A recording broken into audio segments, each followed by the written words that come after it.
I'm taking all that celery seed and garlic powder, olive oil, and thyme, and I'm rubbing it on the chicken out of the bowl that I put them all in.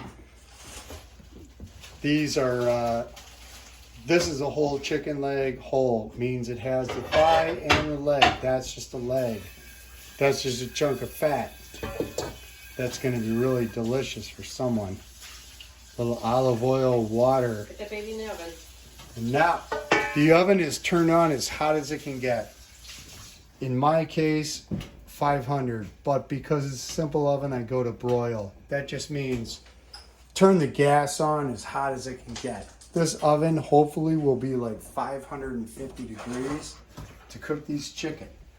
Now, you always want to make sure it's in the middle rack. And you always want to make sure you have 2 sheet trays, not just one. If you do one, the bottom side of everything is going to get cooked too fast. So you have to have 2 sheet trays. Creates an airspace with better heat and whatever. Get into the science if you want. But the bottom line is close it up. Turn that dial all the way until you can't turn it anymore.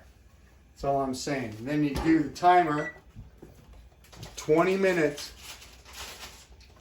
Now in that time, I'm going to have my water boiling for some pasta, which is capellini. That's 2 minutes. That means when that clock says 19 minutes, you start cooking the pasta. That's all I'm saying.